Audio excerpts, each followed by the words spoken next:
What's up, guys? Welcome to The Reset. My name is Steph Jones, and this is Retirement Redefined. Now, before I say anything, y'all, I just want you to know that this video is not about retirement plans or numbers or logistics. This is about what my transition from working to retirement is doing to me emotionally. Because if I'm honest, y'all, this season feels bittersweet. I mean, I'm proud of the work I've done and will continue to do for the next few months. But I'm also aware that a huge chapter of my life is nearing its end. And that comes with feelings I didn't fully expect.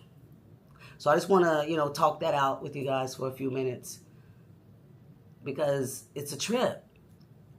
I've been waking up in the mornings just feeling excited about going to work. I know, that sounds strange, right? Especially when I tell you nothing about my job has changed in the last 6 years. At all. I've been a medical assistant for 37 years. And I've worked in the hypertension clinic or the blood pressure clinic for the last 17. Now, pre-COVID, I was seeing upwards of 60 patients a day on a walk-in basis. It was nonstop, back to back, zero breathing room. But post-COVID, things have shifted to scheduled appointments, and the pace, oh my gosh, I can breathe again. It's extremely manageable. But the work itself and the responsibility, that hasn't changed.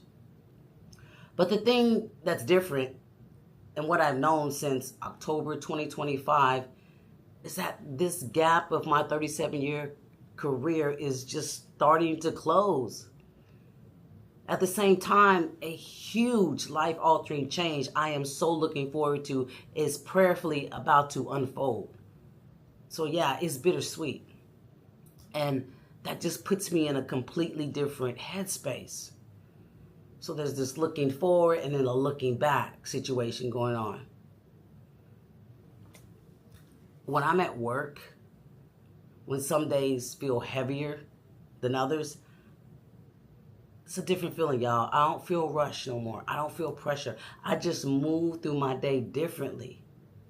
I take my time. I'm more present with my patients. Not that I haven't been, but it's the way it is. And I'm enjoying these conversations more, even if it's not about their health. Patients just want to talk. I've grown very fond of my patients, and obviously as I age, they age, and I just got all of these emotions and feelings welling up in me, knowing that I just want to leave this next chapter, just knowing that I showed up for them, not just doing my job, not just going through the motions, but seriously doing it with care and excellence. Because I don't want to be remembered as the employee who checked out mentally with a few more months left to work. I don't want to be that person who became self-absorbed and callous, you know what I'm saying? I'm not going out like that. I'm going out with a sense of pride, with integrity. And I just hope and want my patients to know, to remember how I made them feel, valued, seen, and compassionate towards them. Because anything else to me is unacceptable. So I guess I'm just all up in my feelings, just kind of all over the place.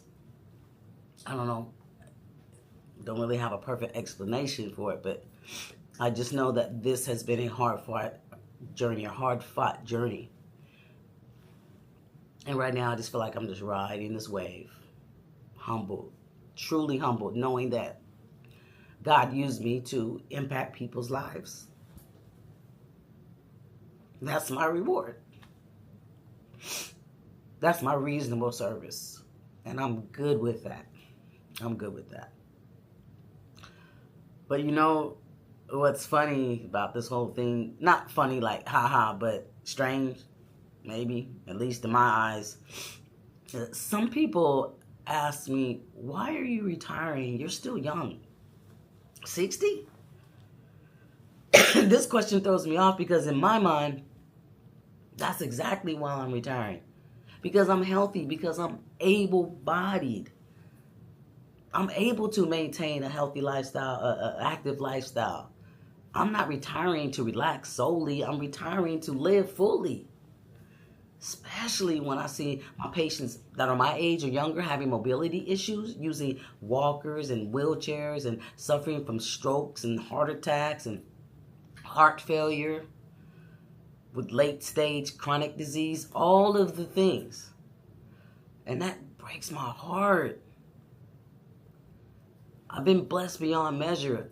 I've gone through bilateral knee replacement, and my last one was in July 2023, and I didn't fully heal till around May 2025.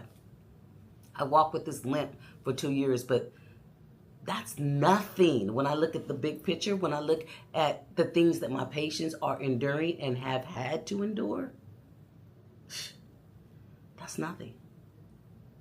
So, in my mind, waiting until full retirement age at 67, that doesn't even make sense to me. And honestly, neither does 65 or even 62 for that matter. This is not about money for me. It's not about having more money. It's about having more life, living in contentment with what I already have, and being intentional about how I manage my money. For me, I want to take advantage of this stage of my life while I can.